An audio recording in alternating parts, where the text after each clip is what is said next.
Hello everyone. तो कैसे हैं आप? आई होप अच्छे होंगे, स्वस्थ होंगे और अपने गार्डन में नए नए प्लांट्स लाकर लगा रहे होंगे। तो दोस्तों, अक्टूबर का महीना आ चुका है और इस महीने से फूलों का खिलना शुरू हो जाता है।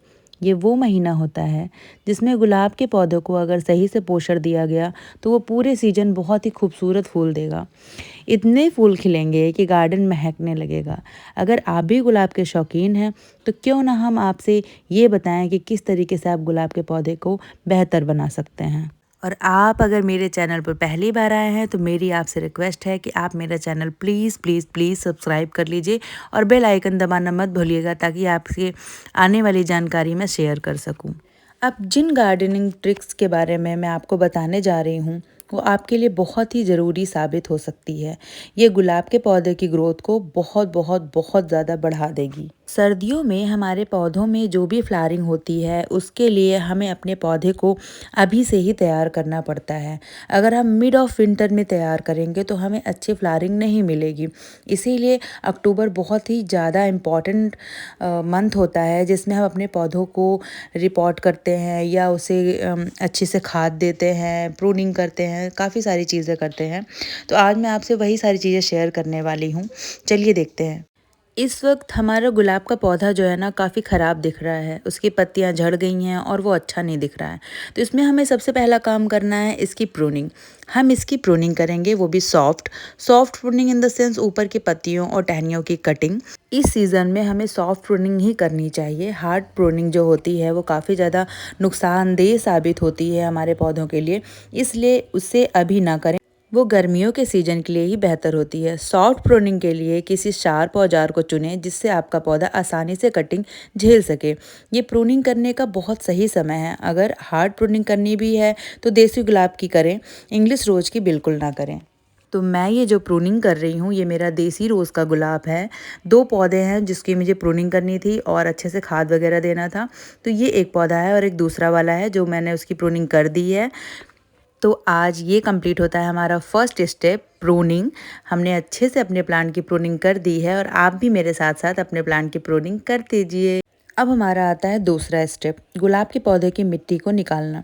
आपको इस महीने में फर्टिलाइज़र देने से पहले गुलाब के पौधे के ऊपरी हिस्से की मिट्टी को निकालना होगा।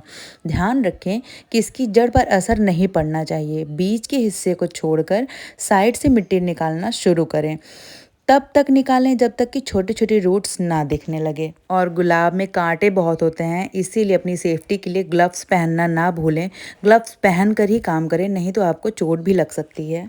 ऊपर के हिस्से की मिट्टी को निकालने के बाद आप उसे चेक करें। अगर मिट्टी में फंगस लगा हुआ है तो आप इसे 24 घंटे के लिए धूप में डाल सकते हैं मिट्टी को।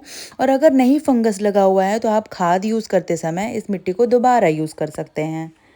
ऊपर की मिट्टी निकालने के बाद आप अपने पौधों को थोड़ा सा धूप दिखा दीजिए ताकि इनमें जो नीचे फंगस लगे हों वो दूर हो जाएं और थोड़ा सा एयर लग सके पौधों को। तो चलिए अब फर्टिलाइज़र तैयार करते हैं। तो ये है वर्मी कंपोस्ट, 2 मुट्ठी। वर्मी कंपोस्ट केचुए से बनी खाद होती है। और ये है कोकोपीट पाउडर जो थोड़ा सा पानी स्टोर करके रखता है, तो कोकोपीट बहुत ज़रूरी है। ये है थोड़ा हल्दी फंगीसाइड के लिए, अगर कोई अंदर फंगस लगा हो या कोई कीड़े हों तो वो हल्दी से चले जाएंगे। ये है थोड़ा सा मात्रा में पोटाश, क्योंकि पोटाश गुलाब के पौधे को बहुत पसंद होता है। और ये है हमारा बोन मील से कलियाँ, फ्लावर ये बहुत अच्छे तरीके से बनते हैं। और ये है थोड़े से दाने, कम से कम 10 या 15 डीएपी के। डीएपी आपको बहुत थोड़ा सा डालना है, बहुत ज़्यादा डीएपी नहीं डालना है। अगर आपका गमला 12 इंच का है तो आप उसमें सिर्फ 6 या 8 दाने डीएपी के डाल सकते हैं, उससे ज़्यादा नहीं। तो ये तैयार हो रहा है हमारे फूलों के राजा गुलाब जी का खाना। भाई वो राजा साहब हैं तो उनका खाना भी तो सॉलिड होना चाहिए ना। और अगर आपको ये सारे फर्टिलाइज़र यहाँ लोकल नहीं मिल रहे हैं तो आप किसी भी बीज भंडार या नर्सरी में जाएंगे तो आपको ये सारे फर्टिलाइज़र मिल जाएंगे। ये फर्टिलाइज़र हमारे गुलाब में डालना बहुत ज़रूरी है। जो फर्टिलाइज़र हमने तैयार किया था वो इस गमले से निकली हुई मिट्टी में मिक्स करके हमने इसमें डाल दिया है। सिर्फ फर्टिलाइज़र ही अकेले ना डालें, मिट्टी में मिक्स करके डालें ताकि जड़ों को क्षति ना पहुंचे। और सबसे ज़रूरी काम है पौधों को सांस लेने की जगह ज़रूर दें। आपके पौधे के आसपास की मिट्टी को पूरी तरह से ना भरें। 1 से 1.5 इंच का स्पेस मिट्टी और गमले के सिरे के बीच में ज़रूर रखें। और सबसे ज़रूरी बात, जब भी आप अपने पौधे को फर्टिलाइज़र दें, खाद दें, तो आप उसको पानी बहुत अच्छे से दें। खूब अच्छे से उसमें पानी दे दीजिए ताकि कभी भी आपने अगर थोड़ा बहुत ज़्यादा भी फर्टिलाइज़र दे दिया है तो पौधों को कोई डैमेज ना हो। हमेशा याद रखिए फर्टिलाइज़र देने के बाद पौधों को पानी अच्छे से दीजिए और हो सके तो आप अपने पौधों को किसी शेडी एरिया में रखिए 1 से 2 दिन के लिए।